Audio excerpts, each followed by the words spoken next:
मध्य प्रदेश के मुख्यमंत्री शिवराज सिंह चौहान और केंद्रीय पेट्रोलियम मंत्री धर्मेंद्र प्रधान सागर पहुंचे। इधर सागर जिला के बीना में उनने बीना रिफाइनरी के पास बन रहे 1000 बिस्तर के अस्थायी कोविड अस्पताल को निरीक्षण करे और इस संबंध में बैठक ली। दरअसल जो प्रदेश को पहलो ऑक्सीजन सप्लाई आधारित अस्पताल हुई है, जिते पलंग तक ऑक्सीजन पाइपलाइन रहे और सर्व सुविधा युक्त जो अस्पताल बनाओ जा रहा है। बड़े पैमाने पे निर्माण काम चल रहा है। बीना रिफाइनरी की इंडस्ट्रियल ऑक्सीजन को मरीजों के प्रयोग में ले आई जाने वाली ऑक्सीजन में बदले जा रहा हो और ये अस्पताल से सागर, विदिशा, अशोकनगर और गुना सहित आसपास के जिलों के कोविड मरीजों को खासी राहत मिली है। पेट्रोलियम मंत्री आदरणीय धर्मेंद्र प्रधान जी को हृदय से धन्यवाद देता हूं। उनके सहयोग से इस बीना रिफाइनरी में जो हमारे पास ऑक्सीजन उपलब्ध है, उस पर आधारित कोविड के अस्पताल का निर्माण तो हो ही रहा है, काम तेजी से चल रहा है और जिस तेजी से काम चल रहा है, हमें विश्वास है कि 25 मई को हमारे अस्पताल का एक फेज लगभग 200 बिस्तर का हम मरीजों के उपचार के लिए उपलब्ध करा पाएंगे।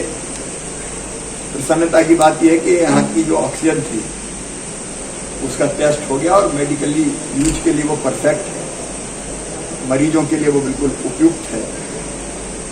तो ये अस्पताल का हमारा फर्स्ट फेज 25 मई तक उपचार करना प्रारंभ कर देगा और आगे भविष्य की आवश्यकताओं को देखते हुए लगातार हम उसका विस्तार जैसी आवश्यकता होगी वैसा जारी रखेंगे। तैयारियां परफेक्ट है, परिपूर्ण है। लेकिन आज मंत्री जी का मैं इसलिए और आभार व्यक्त करना चाहता हूं कि यहाँ ऑक्सीजन की और उपलब्धता है। 90 मीट्रिक टन के लगभग 91 मीट्रिक टन के 2 ऑक्सीजन प्लांट यहाँ है और अगर यहाँ बॉटलिंग प्लांट की स्थापना हो जाएगी तो यहाँ से ऑक्सीजन को सिलेंडर में भर के हम दूसरे स्थानों पर भी भेज पाएंगे। जब उनकी जानकारी में तथ्य आया तो तत्काल उन्होंने ये कहा कि 25 मीट्रिक टन ऑक्सीजन सिलेंडरों में भर के पूरे संभाग में और आसपास जहां आवश्यकता वहां पहुंचाई जा सके, इसके प्रोजेक्ट को उन्होंने स्वीकृति दी है। उसके लिए आवश्यक मात्रा में जो कंप्रेसर इत्यादि की आवश्यकता, भी एक कंप्रेसर आ रहा था, उन्होंने कहा कि नहीं, एक नहीं 4 कंप्रेसर यहाँ लगेंगे और बॉटलिंग का काम भी यहाँ होगा ताकि इस अस्पताल में तो उपयोग हो ही ऑक्सीजन का, जहाँ जरूरत है वहाँ भी हम ऑक्सीजन को भेज पाए। बीना रिफाइनरी ने और उनके मंत्रालय ने बहुत स्नेहपूर्वक हमको सहयोग किया है। अभी भोपाल में हमारी बैठक है, वहाँ गेल भी ऑक्सीजन प्लांट लगाए, इस पर भी चर्चा होने वाली है। प्रदेश में और ऑक्सीजन की आपूर्ति से लेकर इलाज की सुविधाओं के विस्तार तक हर एक मामले में उनका सहयोग मिल रहा है और उनका यहाँ आना बहुत उपयोगी मध्य प्रदेश के लिए साबित हुआ। कहीं ना कहीं सर ऑक्सीजन के मामले में मध्य प्रदेश सब डिपेंड हो जाएगा। लेकिन मैं प्रधानमंत्री जी को भी धन्यवाद देता हूँ। धर्मेंद्र जी यहाँ ही आज आए हैं कृपा करके। हमारी कोशिश यही है आने वाले समय में ऑक्सीजन के मामले में मध्य प्रदेश सेल्फ डिपेंड हो जाए। इतना ऑक्सीजन हम उत्पादित कर लें। छोटी छोटी यूनिट तो हमारी लगी रही है। 95 ऑक्सीजन प्लांट्स पे पीएसए जो कहते हैं, जो एक अस्पताल की उपयोगी होते हैं, कोई 100 सिलेंडर का, कोई उसके आसपास का, उन पे हमारा काम चल रहा है। लेकिन हमें जरूरत है बड़े ऑक्सीजन प्लांट्स की।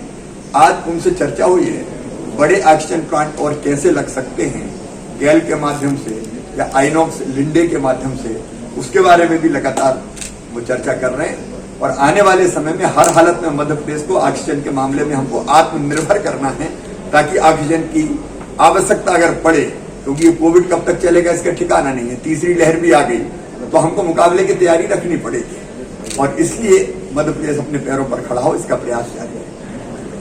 मैं धन्यवाद देता हूँ मध्य प्रदेश की मुख्यमंत्री जी को।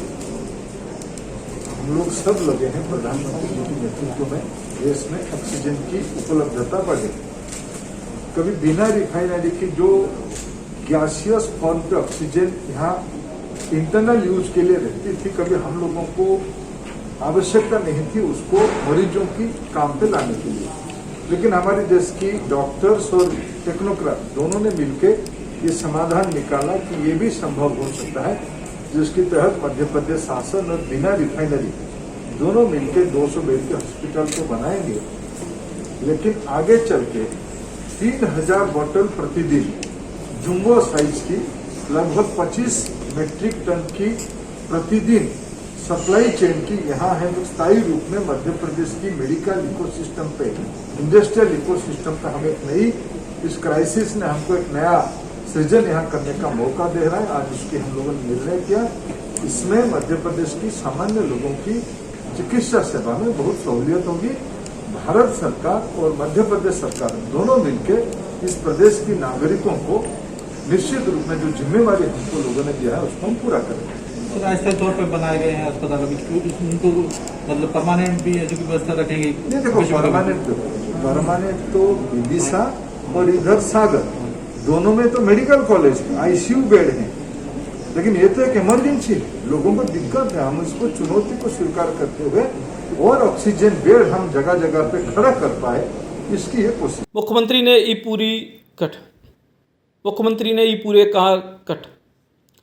मुख्यमंत्री और केंद्रीय मंत्री ने ई प्रोजेक्ट संबंधी बैठक भी ली और जल्द से जल्द ई काम को पूरा करने के निर्देश दिए। सागर से कृष्णकांत नगाइज बुंदेली बौछार के लाने। बुंदेली बौछार की शानदार खबरों को यूट्यूब पे देखने के लाने बुंदेली बौछार को सब्सक्राइब करें, फिर बेल आइकन दबाएं और ऑल नोटिफिकेशन पे क्लिक करें, तभी आपको मिल पे पूरी खबरें बुंदेली बौछार